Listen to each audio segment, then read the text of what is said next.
Welcome to the sixth topic of Indian polity. This is DPSPs. इसमें हम देखेंगे last 30 years के previous year questions के analysis. ये हम टॉपिक वाइज कर रहे हैं। पॉलिटी के लिए हमने जो टॉपिक्स डिवाइड किया है इसमें ये सिक्स्थ है। Before I get into the analysis I would like to show you कि इस डॉक्यूमेंट में पहले तो हमने दिया क्या है। एनालिसिस के साथ साथ हमने सारे क्वेश्चंस प्रैक्टिस के लिए भी दिए हैं। एज यू कैन सी यहाँ पे क्वेश्चंस के बाद हमने आंसर की भी प्रोवाइड किया है, so that you can practice it properly. Now, in case you want to download this, and I recommend that you download this before you watch this video, you can get it from the Telegram channel at the Aspirant Network. ये आपको Telegram पे मिल जाएगा। इसका link description में भी दिया गया है। अभी हम एनालिसिस को देखते हैं। नाउ इसमें पहली बात तो सारे क्वेश्चंस को कैटेगराइज किया गया है आपके लिए। जो क्वेश्चन नंबर है these are the same that are there in this document जो मैंने आपको प्रैक्टिस के लिए दिया है। दिस मीन्स दैट आपको ये पूरा टेबल बार बार देखने की जरूरत नहीं है। जिन क्वेश्चंस में आपको ज्यादा डाउट है उनके लिए ढंग से देखना। पहली बात तो क्वेश्चन नंबर है ईयर के साथ।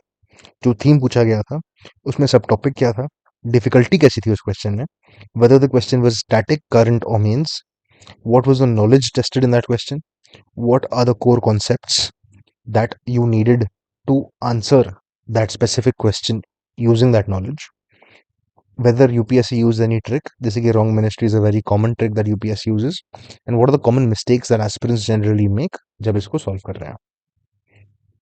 ये आप अपने टाइम से देख सकते हैं। I will recommend that you go through this table only after you at least once practised last 30 years के क्वेश्चन जो मैंने यहाँ पे प्रोवाइड किया गया है इन दिस डॉक्यूमेंट, जो आप डाउनलोड कर सकते हैं टेलीग्राम से। अब ये देखते हैं कि हमको इससे मालूम क्या पड़ रहा है। कि पहली बात हम देख सकते हैं कि फ्रीक्वेंसी 22 क्वेश्चंस आए हैं इन the last 30 years. What that means is approximately one question a year. But the interesting part is certain years 4 questions have also been asked, and many years no question has been asked, which means इसका importance is high because cost benefit देखो। अगर आप नहीं पढ़ते, आप इस सालों में हो तो लकी हो, you don't gain anything, you don't lose anything. अगर आप यहाँ पे हो इस साल में, you have 8 marks to lose. So there is a lot to lose and a lot to gain, which makes this very very very important. ये ढंग से पढ़ना ही पढ़ना है हमको। मेंस में भी इसका बहुत फायदा है, वो हम नीचे एनालिसिस में देखेंगे। अगर हम थीम्स देखें तो the first thing we can understand is that the nature and classification, these two themes account for more than 50% of the questions that have been asked. Nature basically means things like how it is non-justiciable. Classification being ये socialist, Gandhian, liberal इन चीज़ों के बारे में बहुत ही important है। The other interesting part is implementation bit, welfare statutes. Statutes का basic मतलब in this context what I mean is laws. जैसे कि एक क्वेश्चन आया था मैटरनिटी बेनिफिट एक्ट पे in the recent past, and many people complained that that's such a random uh, question to ask. It's a random law and nitty-gritties of it have been asked. Well, that is one perspective. You can always call it random, but that is not very useful because that does not help you clear the exam. What is useful for you is to think why it is or why it might not be random. For example, consider all the laws the government makes, the parliament makes. Those laws that implement either a fundamental right or a fundamental duty or a DPSP. At the very least, you can concur that these laws have a special place in its constitutionality, in its functionality. ये जो usefulness है, if it is coupled with being in the news, अगर current affairs में आ रहा है तो बहुत important हो जाएगा। सो आपको ये लॉज ऐसे ही पढ़ना है। आपको बेसिक आइडिया होना चाहिए उन लॉज के बारे में जो इनको इम्प्लीमेंट कर रहे हैं, but because there are so many laws which do that, you have to prioritise it on the basis of current affairs. अभी इसमें भी जो क्वेश्चंस मोस्टली आए हैं, they have had a huge current affairs link. That just confirms what I'm saying. इसके बाद I've given you a list of recurring concepts from these themes, just so that you know specifically in those themes important क्या है. Now once you're done with that, I want you to come to the concept network. Now this is mostly for your understanding. ऊपर भी जब मैं implementation की बात कर रहा था मैंने बोला कि अगर कोई law fundamental right, fundamental duty या डीपीएसपी इनको इम्प्लीमेंट कर रहा है तो बहुत इंपॉर्टेंट है. That is because these three and preamble, technically these four things are seen very much as the part of the philosophy of the constitution, as the core guiding principles and the core parts of the constitution. They're very important. साथ में what concept network here basically means is ये जो concepts हैं, two things. Firstly, many questions जो आते हैं वो आते हैं statement wise, or they test multiple concepts in the same question. Generally these are those concepts that are asked. So to answer a question fully, apart from knowing about DPSPs, you should know about these. Secondly, if you know these well, you will be able to answer questions on DPSPs even if your DPSPs aren't too strong. And conversely, if your DPSP is strong, you will be able to answer these questions even if one or two of them are weak, provided your DPSP is very strong. ये फायदा है इसका. इसके बाद आपको मैंने coverage heat map दिया है विच इज बेस्ड ऑन क्या पूछा गया है आज तक. जो फ्रीक्वेंटली टेस्टेड है वही है कॉन्स्टिट्यूशनल फाउंडेशन, नेचर, जस्टिसबिलिटी जैसी बात होती है, क्लासिफिकेशन, इंप्लीमेंटेशन, वो सब. यहाँ पे यहाँ पे आपको मैक्सिमम एफर्ट डालना है. जो ओकेजनली टेस्टेड है this is also very important because what is occasionally tested until now can in 2 years become something that comes in frequently tested. Because हमको एग्जैक्टली वी कांट प्रेडिक्ट कि कल अगले साल क्या पूछेंगे ना. सो ये भी इंपॉर्टेंट ही रहते हैं, as important as frequently tested. इसके बाद आपके पास है rarely tested and never tested so far. इनका थोड़ा सिस्टम अलग है. इनमें क्या होता है, these are mainly elimination value के लिए. जो लोग कहते हैं कि कभी कभी आपको जो पूछा गया था ना उनको पता नहीं था उसका स्पेसिफिक आंसर क्या है, स्पेसिफिक नॉलेज क्या थी, but they knew something related to it and उसकी नॉलेज से they eliminated some options and got to the correct option. That comes from these kinds of concepts. जैसे अगर मान लो आपको बेसिक आइडिया है ये इस चीज का, ये जो केसेस है ना, इससे आपको बेसिकली क्या मालूम पड़ेगा, डीपीएसपी का philosophy. More so than the DPSP's का philosophy, you'll be able to see the parliament and the court's jurisprudence on the DPSPs. And this will help you answer multiple other questions, not only in prelims, but also help you quote them in the mains, which makes your answers technical.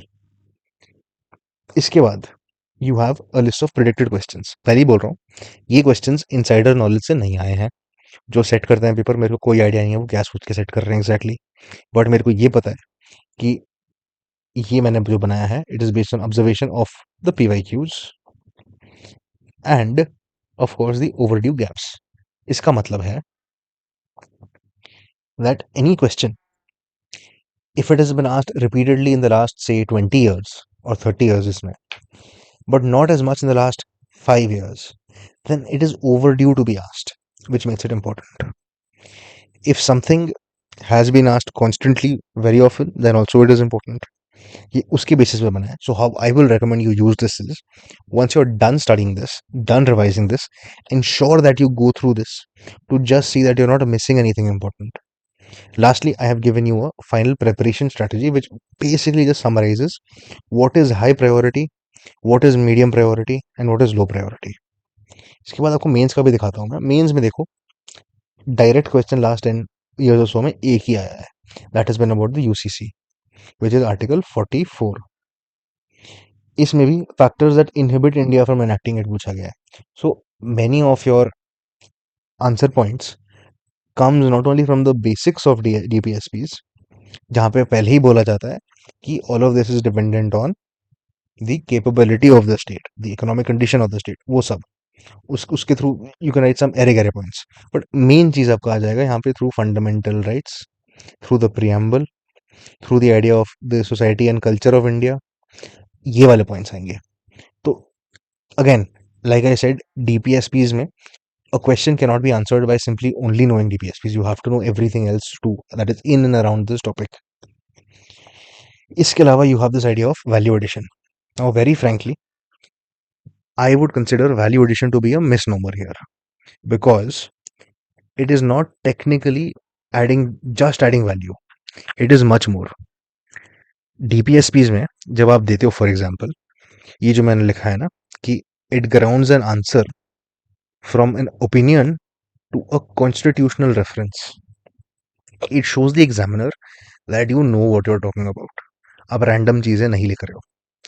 जैसे अगर आप बात कर रहे हो environment की, if you can say anything about the environment, कोई भी क्वेश्चन आया, now don't get into the specific of the question, just imagine it's a question on something about the environment. In brackets somewhere, if you can say, as per fundamental duties, article 51A G, you are already better than most. इसमें now you add and article 48A DPSP. तो ये state के लिए है, ये citizen के लिए है, दोनों काम डायरेक्टिव है, एक दूसरा ड्यूटी है, फंडामेंटल ड्यूटी. आप जब ऐसे कोट करके लिख रहे हो आपका answer, you just stand out from everybody else. Now to actually do this in the paper correctly requires practice. Knowing this is easy, ये सबको पता है कि ऐसा करना चाहिए, कोई भी बता देगा आपको यही करना चाहिए. करना बहुत मुश्किल होता है. करने के लिए दो काम चाहिए होते हैं. पहले आपके कॉन्सेप्ट्स क्लियर होने चाहिए, ये भी. इसके बाद दूसरा आपको चाहिए होता है प्रैक्टिस, तभी बनेगा ये. साथ में ये सब मैंने आपको जो एग्जांपल दिए कि जहाँ पे डीपीएसपी आपको यूज करना ही है, ऐसे भी सोच के देख लो. कोई भी अगर क्वेश्चन आता है that is anything broad about से अ यूटोपियन सोसाइटी इन दी एसे, तो you have to refer to DPSPs in that too, or there's other ways to do that, but DPSP is a great way to do that. For any introduction that you have, that you can always say that there is a directive in the constitution that the government is supposed to do so and so, and you can refer to which the specific article number. This will help you stand out from everybody else. Lastly, I would like to show you what we're building. This is basically a coverage engine, an active learning course that we are currently building, and perhaps by the time you are watching this has already been built. ये क्या करता है आपके लिए? अगर मान लो आप polity पढ़ रहे हो, आप पॉलिटी कर रहे हो, so I will, or this basically ensures that you have done everything and covered this in a holistic manner. For example, let's say you want to study the constitutional foundation and nature of DPSPs. So I will give you the list of things, the list of questions that you should be able to answer to say that you have for sure studied the concept of non-justiciability का meaning in the context of DPSPs. If you can answer these questions, these two questions, which is basically अगर DPSP violate होता है तो can a citizen move a court purely on that ground, ये आपको मालूम होना चाहिए. साथ में if you can tell me what is the actual legal value of a DPSP, if it cannot be enforced, then you are done with non-justiciability. आप टिक कर सकते हो, खत्म, ये आपका हो गया है. ऐसे आपको अगर ये सारे कर सकते हो, then you are done with constitutional foundation and nature. इसके बाद अगर मान लो जैसे आपको इम्प्लीमेंटेशन देखना है, जब आप इम्प्लीमेंटेशन देख रहे हो मैटरनिटी बेनिफिट एक्ट जैसे हम बात कर रहे थे, let's come to let's say occupational safety legislation. हमको ये देखना पड़ेगा कि इसमें if we can answer all of these questions, that is how we know that we are done with article 42 का इम्प्लीमेंटेशन. करंटली इसका इंपॉर्टेंस होगा 2.5, 2 out of 5, 5 being the most important, 1 being the least important. 1 least important का ये मतलब नहीं कि छोड़ के जाना है, इसका ये मतलब है कि इंपॉर्टेंस इन जनरल कम है. अभी इंपॉर्टेंस असाइन कैसे कर रहे हैं हम? Basically if something has been asked is 1 कि क्या वो पूछा गया है. दूसरा can it be asked, which is based on that overdue thing जो हम बात कर रहे थे, और related concepts to what have been asked. Thirdly we have basic concepts. If something is so basic that anybody with a reasonable mind who is competitive, who is part of the competition, is studying it, that he should be aware of it, then that is a basic concept. It doesn't matter अगर वो पूछा गया है कि नहीं पूछा गया है, अगर वो बेसिक है तो वो इंपॉर्टेंट है। इन बेसिस पे हमने 1 to 5 इंपॉर्टेंस असाइन किया है। Everything almost over here is based on mostly the previous year questions plus the basic concepts, यही है। This way, you can cover the entire DPSPs. In fact, you can cover everything else as well. You can let me know what you think about this, or if you are watching this currently from here, then welcome. If you would like to join once it's made, please do let me know in the comment section. And thank you very much, and have a great day.